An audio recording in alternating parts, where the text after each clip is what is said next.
Hello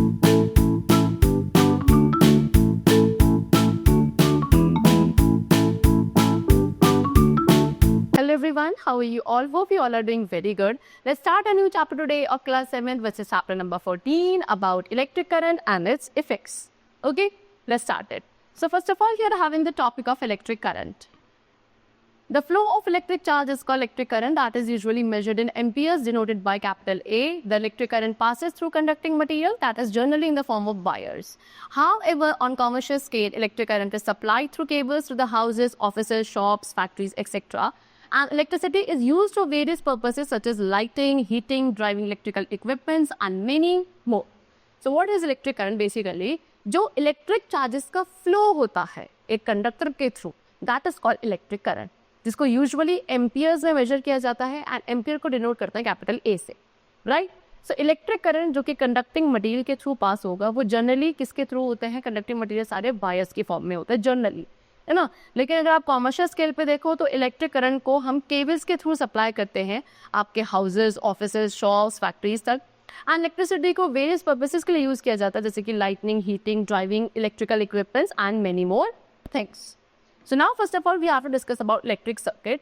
so the path through which electric current flow, अब एक ऐसा पाथ जिसके थ्रू इलेक्ट्रिक करंट फ्लो करता है उस पाथ को कहा जाता है electric circuit. And electric current का जो फ्लो है उसको आप प्रिवेंट कर सकते हो in case of any break in the circuit. यानी कि इलेक्ट्रिक करंट अगर इलेक्ट्रिक सर्किट में कोई ब्रेकेज आ जाता है तो वहाँ पे इलेक्ट्रिक करंट जो है वो फ्लो करना स्टॉप कर देगा. And there is a source of electric current and a switch in the circuit. And circuit में क्या होता है, इलेक्ट्रिक करंट का सोर्स भी होता है एंड एक स्विच होता है जिसके थ्रू इलेक्ट्रिक करंट फ्लो करता है in an electric circuit. Okay, वैसे in this picture this is an example of an electric circuit जहाँ पे एक स्विच है, ये डिवाइस है जो कि इलेक्ट्रिक करंट का यूज करके ग्लो करेगा, दैट इज अ बल्ब. ये आपकी कनेक्टिंग वायर्स हैं. ओके, ये आपका सेल है, that is the source of electric current. इस तरीके से एक सिंपल सा इलेक्ट्रिक सर्किट यहाँ पे बनाया गया है. Now the circuit is of two type. Number one, close circuit which is also known as complete circuit. So electric current जो आपका सोर्स से स्टार्ट होता है वो पॉजिटिव टर्मिनल से फ्लो करना स्टार्ट करेगा.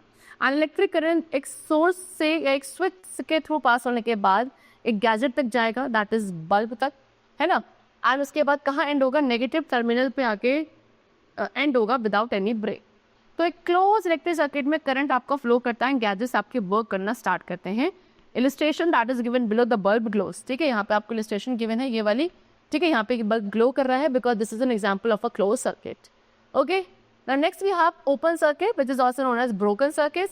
ठीक है, सो जब इलेक्ट्रिक पाथ बीच में या किसी भी पॉइंट पे ब्रोकन है, ओके, यानी कि वहाँ पे स्विच या फिर कोई भी दूसरा पॉइंट हो सकता है जहाँ पे आपका जो इलेक्ट्रिक पाथ है वो ब्रोकन है, उस सर्किट को ओपन सर्किट या इनकम्प्लीट सर्किट कहा जाता है. अब क्योंकि ब्रोकन सर्किट में करंट फ्लो नहीं हो सकता तो एक ओपन सर्किट के अंदर गैजेट्स वर्क नहीं करते हैं. अब यहाँ पे आपको इलस्ट्रेशन गिवन है, ये आपका ओपन सर्किट है बिकॉज यहाँ पे वायर पूरी तरीके से कनेक्टेड नहीं है गैजेट के साथ, राइट. तो यहाँ पे आपका जो पाथ है वो ब्रोकन है, यहाँ पे बल्ब आपका ग्लो नहीं करेगा. This is an example and the illustration used to represent what, open circuit.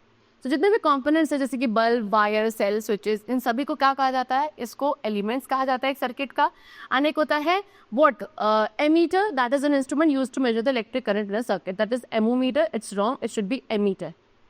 Okay, that is ammeter. So ammeter क्या है, एमीटर एक इंस्ट्रूमेंट है जिसको यूज किया जाता है कि एक सर्किट के अंदर कितना इलेक्ट्रिक करंट फ्लो कर रहा है उसको मेजर करने के लिए एमीटर यूज किया जाता है.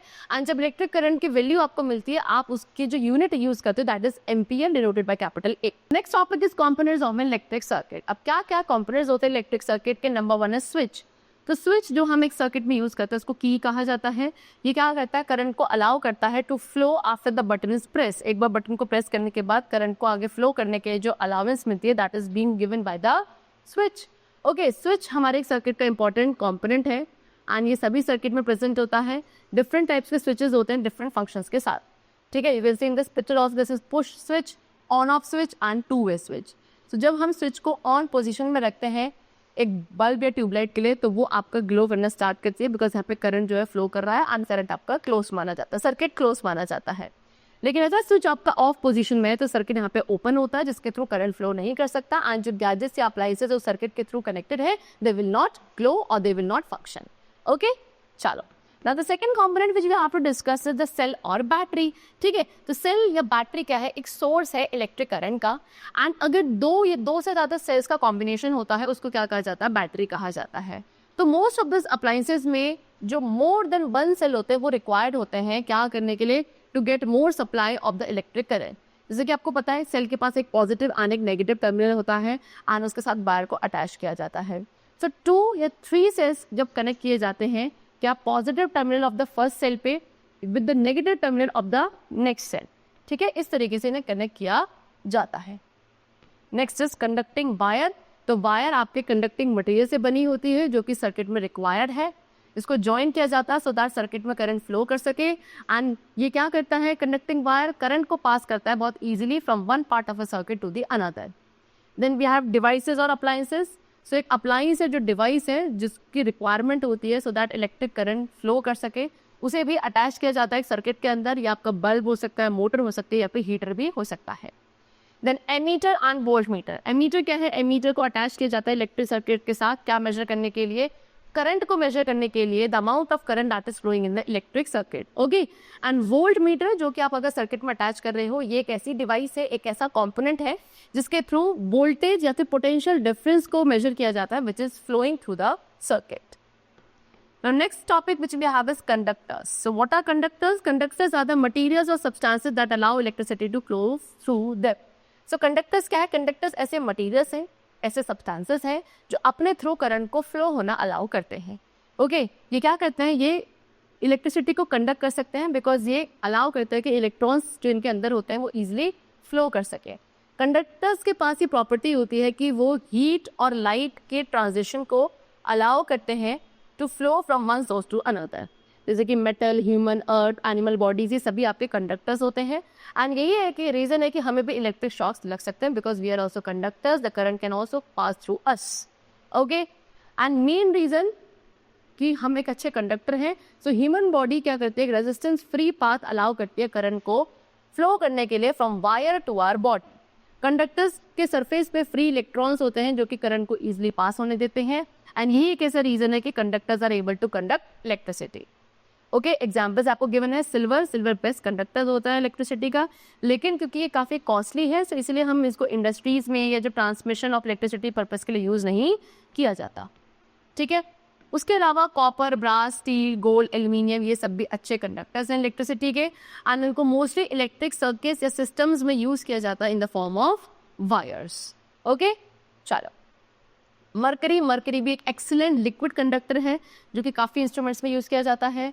गैसेस जो हैं they are not good conductors of electricity because इसमें जो पार्टिकल्स है इस मैटर के वो काफ़ी फार अवे होते हैं एक दूसरे से, जिसकी वजह से इलेक्ट्रॉन्स को कंडक्ट नहीं कर सकते। Next we come to insulators. Insulators क्या हैं, ये ऐसे मटीरियल्स या सब्सटेंसेस हैं जो करंट को अपने थ्रू अलाउ नहीं होने देते, यानी कि करंट को रेजिस्ट करते हैं। ओके, मोस्टली सॉलिड होता है नेचर में and are finding use in a variety of system, and उनका काफ़ी सिस्टम्स में यूज़ किया जाता है। ये हीट को भी अपने थ्रू फ्लो होने नहीं देते हैं।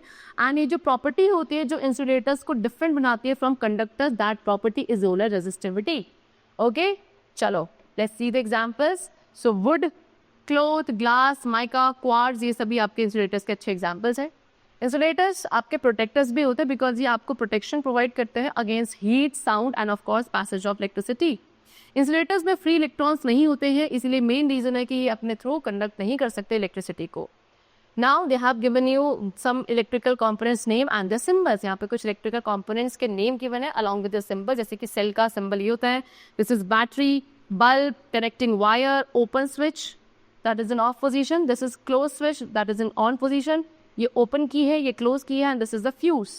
Okay, now examples of insulators. Glass आपका बेस्ट इंसुलेटर है बिकॉज इसकी जो रेजिस्टिविटी होती है सबसे हाईएस्ट होती है।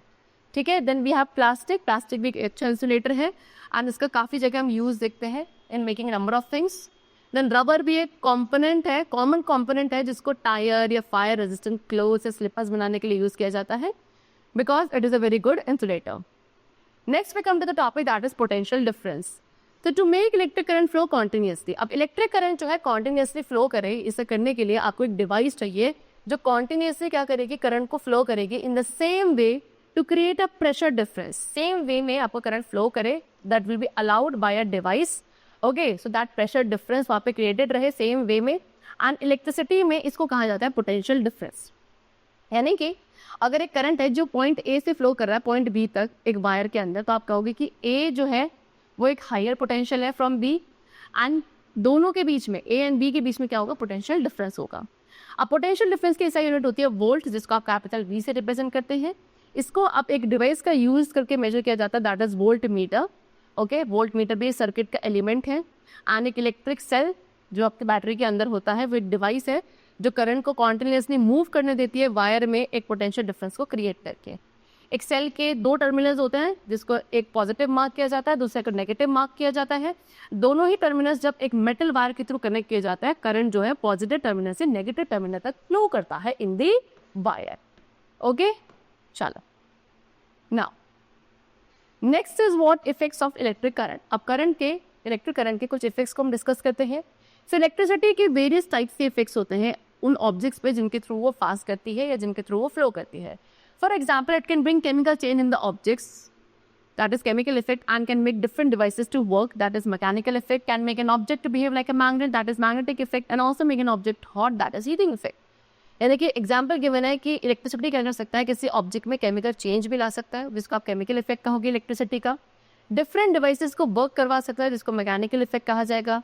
एक ऑब्जेक्ट को एक मैग्नेट की तरह बिहेव करवा सकता है, that is magnetic effect. And साथ ही एक ऑब्जेक्ट को हॉट बना सकता है, that is the heating effect.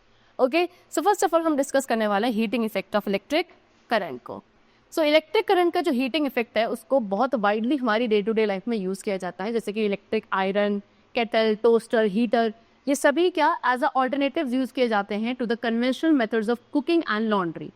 Same use किया जाता है इलेक्ट्रिक बल्ब में, जो कि आपका ऑल्टरनेटिव है कन्वेंशनल लैम्प का।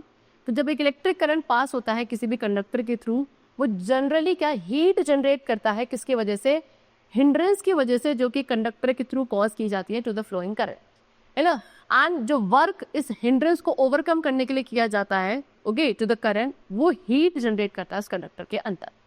Example electric iron. तो माइका क्या है, एक इंसुलेटर है जिसको मेटल पार्ट जो होता है एंड जो कॉइल वाला पार्ट होता है आयरन के अंदर में प्लेस किया जाता है। कॉइल जो वो हीट हो जाती है करंट के पैसेज की वजह से, एंड फिर वो हीट जो है ट्रांसफर होने लगती है मेटालिक पार्ट के तक थ्रू माइका। एंड फाइनली जो मेटल पार्ट होता है वो हीट हो जाता है, जिसको आप अपने क्लोथ्स को आयरन करने के लिए यूज़ करते हैं। The next we have electric bulb. So electric bulb के अंदर एक थिक मेटालिक वायर होती है जो कि टंगस्टन मेटल की बनी है। अब ये मेटल क्या होता है, एक इनर्ट एनवायरनमेंट में रखा जाता है, जिसके अंदर एक न्यूट्रल गैस या वैक्यूम फिल किया जाता है। अब जब करंट फ्लो करता है इस टंगस्टन वायर के थ्रू, ये क्या आपकी ये वायर हीट अप हो जाती है एंड लाइट एमिट करती है। बहुत सारी ऐसी इलेक्ट्रिक पावर होती है सर्किट के अंदर, जो इलेक्ट्रिक सोर्स से निकलने के बाद डिसिपेट हो जाती है हीट की फॉर्म में, एंड जो बाकी है उसको आप लाइट एनर्जी की फॉर्म में एमिट होते हुए देखते हो। Then we have electric heater.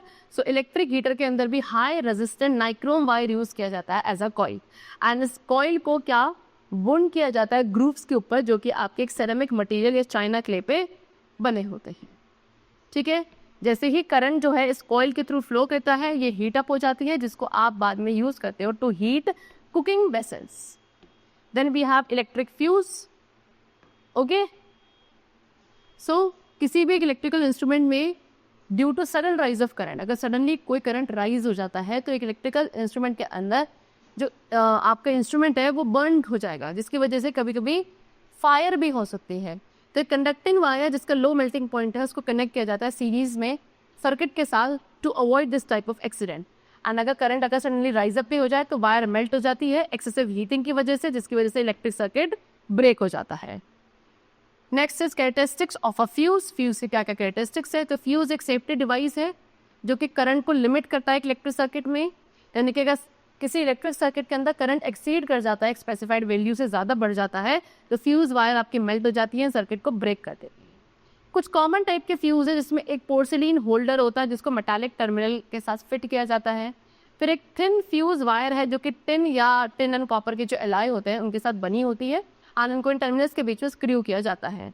अब होल्डर जो है, होल्डर को फिट किया जाता है पोर्सिलीन सॉकेट के अंदर, जिसमें एक लाइव वायर भी होती है, एंड होल्डर जब पोजीशन में होता है तो करंट जो है सर्किट के अंदर फ्लो कर सकता है। This is porcelain holder fuse, ceramic fuse. Okay, next is miniature circuit breaker, that is MCB। ठीक है, मिनिएचर सर्किट ब्रेकर जिसको MCB कहते हैं, ये एक ऑल्टरनेटिव है इलेक्ट्रिक फ्यूज का ही। ये ज़्यादा कन्वीनियंट है टू यूज़ बिकॉज ये ऑटोमेटिकली क्या टर्न ऑफ हो जाते हैं जब करंट आपका सर्किट के अंदर सेफ लिमिट को क्रॉस कर जाता है। एंड सर्किट को दोबारा से कंप्लीट करने के लिए आपको सिर्फ इसको क्या करना है, टर्न ऑन करना है instead of replacing the melted wire. जबकि इलेक्ट्रिक फ्यूज में हमें उस मेल्टेड वायर को रिप्लेस करवाना पड़ता था, लेकिन एमसीबी के केस में ऐसा नहीं है, सिर्फ आपको इसको टर्न ऑन कर देना है दोबारा से to complete the circuit. Okay, चलो now next we come to magnetic effects of electric current. अब हम डिस्कस करेंगे मैग्नेटिक इफेक्ट को। तो इलेक्ट्रिक करंट का मैग्नेटिक इफेक्ट भी क्या है, एक मेजर इफेक्ट है जो कि as a basic principle function करता है काफ़ी सारी अप्लाइंसेस में, जो कि हम वेरियस फील्ड ऑफ एक्टिविटीज़ में यूज़ करते हैं। सो एक करंट कैरिंग कंडक्टर के अराउंड जो मैग्नेटिक फील्ड होता है उसको आप डिपिक्ट कर सकते हो कैसे, मैग्नेटिक फील्ड लाइंस का यूज़ करके, जो हम एक कॉन्सेंट्रिक सर्कल्स के फॉर्म में रिप्रेजेंट करते हैं बाय मेकिंग अराउंड इट।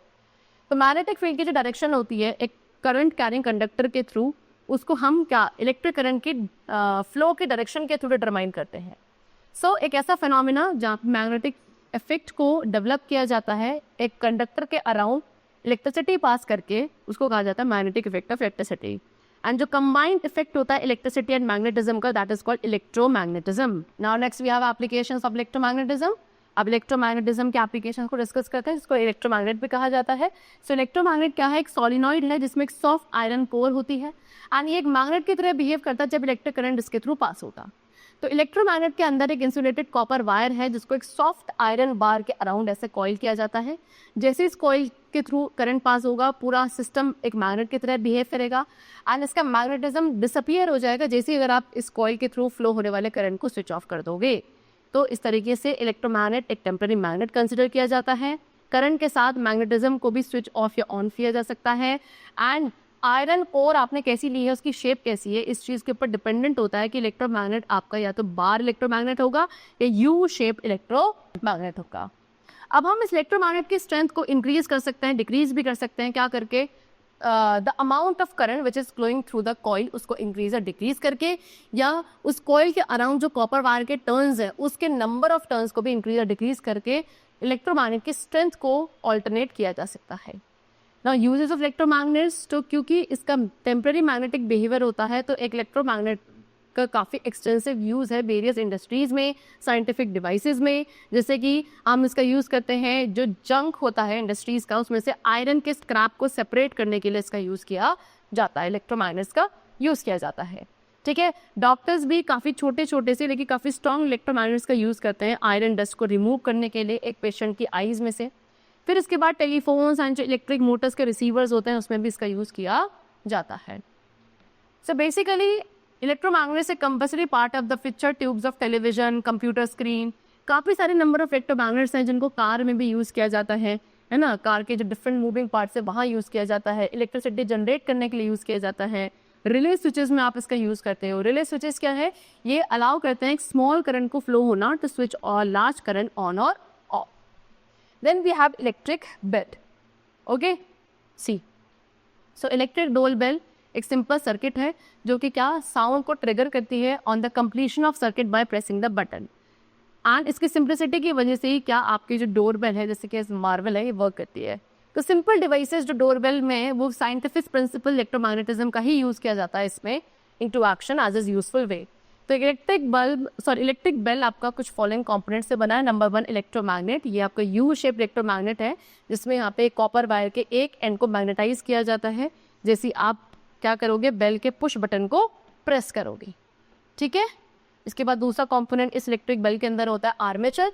ठीक है, आर्मेचर एक सॉफ्ट स्ट्रिप है जो कि इलेक्ट्रोमैग्नेट के थ्रू अट्रैक्ट होता है। जैसे आप उसको आर्मेचर के थ्रू अगर वो अटैच हो जाएगा अपने एक एंड से, किसकी एंड से, with a soft springy thin piece of metal.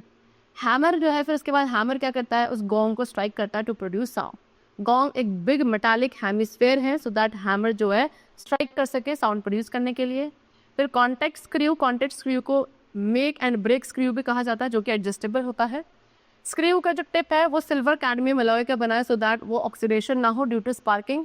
And इसको टर्मिनल T2 के साथ कनेक्ट किया जाता है कॉपर वायर के थ्रू। इसको हम यूज़ करते हैं आर्मेचर एंड पुश बटन जो है आपके बेल का, उनके बीच के कॉन्टैक्ट को एडजस्ट करने के लिए to produce a sound. And इससे हम रिंगिंग बेल की फ्रीक्वेंसी को भी चेंज कर सकते हैं। अब वर्किंग बात करें तो टर्मिनल T1 एंड T2, तो इलेक्ट्रिक बेल के 2 टर्मिनल है T1 एंड T2, इनको कनेक्ट किया जाता है एक बैटरी या एनर्जी सोर्स के साथ एक पुश बटन स्विच के थ्रू। जैसे इस स्विच को आप पुश ऑन करोगे तो करंट आपका इलेक्ट्रोमैग्नेट के थ्रू फ्लो होगा एंड कॉन्टैक्ट स्क्रू के थ्रू फ्लो होगा। एज अ रिजल्ट इलेक्ट्रोमैग्नेट आपका मैग्नेटाइज हो जाएगा एंड आर्मेचर को अट्रैक्ट करेगा। फिर हैमर जो कि आर्मेचर के एंड के साथ कनेक्टेड है वो हिट आगे की तरफ मूव करेगा, गोंग को हिट करने के लिए एंड एक साउंड प्रोड्यूस करेगा। इस टाइम पे क्या होगा, जो कॉन्टैक्ट है contact spring and contact screw के बीच का वो ब्रेक हो जाएगा। जैसे सर्किट ब्रेक होगा इलेक्ट्रोमैग्नेट डीमैग्नेटाइज हो जाएगा एंड कॉइल जो है वो और ज़्यादा मैग्नेट की तरह बिहेव नहीं करेगी। आर्मेचर वापस आ जाएगा, सर्किट दोबारा से आपका बनेगा एंड एज अ रिजल्ट दोबारा से जो ऊपर हमने स्टेप्स डिस्कस किए वो रिपीट होंगे। सो इस तरीके से बेल जो है रिंग करती है until the push button is released. Okay, चल। So the chapter is completed. I hope you all must have understood the concept of electric current and its effects also. Okay, that's all for today. We'll meet you very soon in the next class. Till then, take care and thanks to everyone.